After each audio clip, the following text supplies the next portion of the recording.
I picked up this twig in the forest. It's covered in lichen.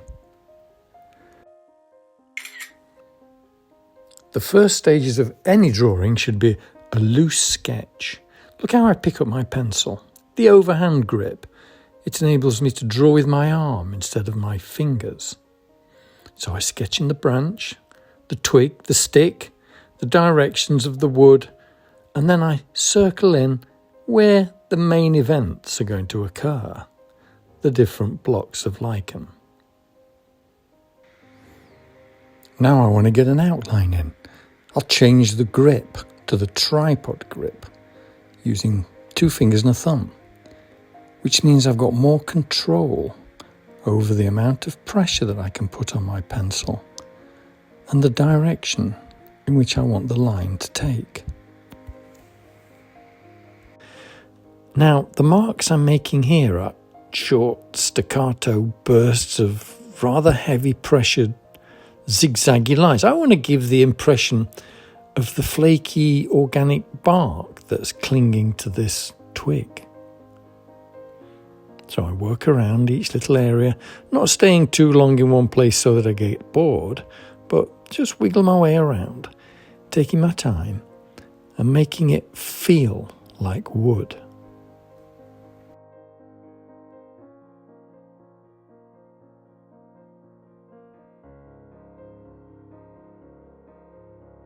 When I come to a patch of lichen, I'll change approach.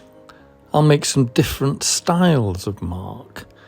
I will maybe make them a little more curvaceous. I will loop them. I will create horns.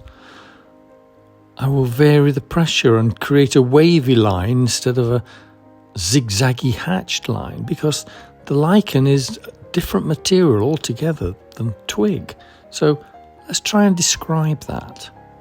I know we've only got a line to do so, but you can do an awful lot with a line.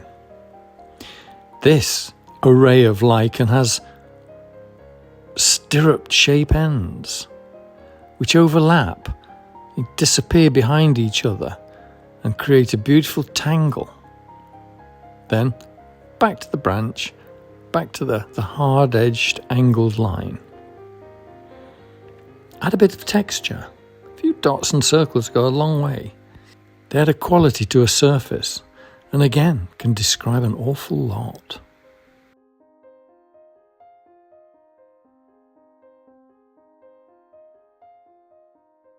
This is an interesting species of lichen.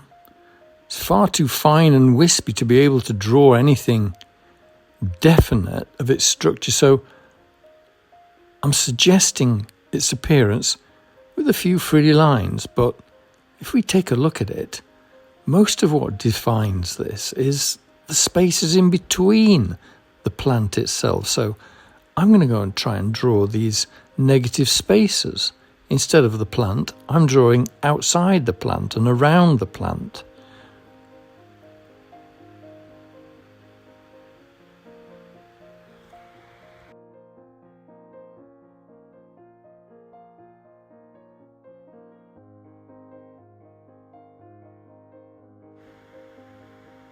This next type of lichen is similar to the one above, but a little more frazzled.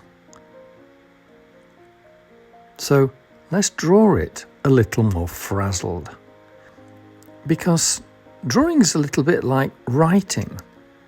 The greater the variety of marks you can make on the paper is similar to the greater variety of words that you can put in a story.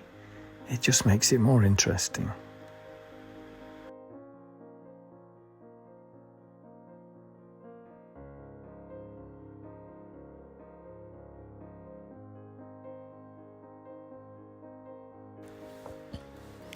The twig, which is cylindrical, rolls round, so as the surface disappears, it gets a little darker.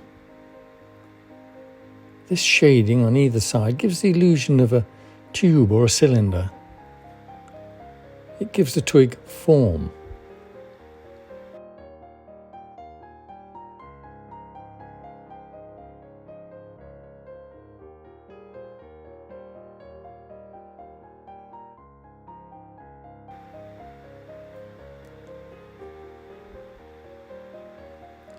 Right, let's paint. This lichen has a very specific colour.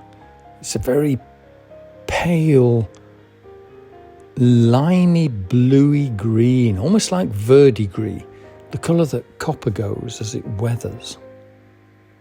So I'm going in with a cool cerulean blue and a lemon yellow. The branch, of course, we're going to stick to brown for wood. It's not brown, it's a lot of colour, but that's always a good place to start. And it's a nice contrast to the lichen.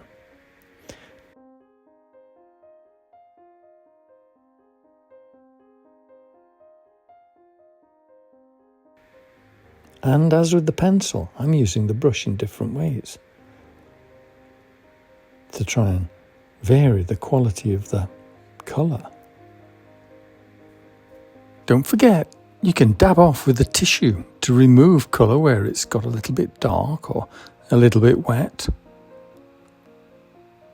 Removing the colour with watercolour is very often as big a part of painting as putting it on. In the darker recesses, I'm putting in some darker blue to give the impression of shadow and the shady depths of this miniature world.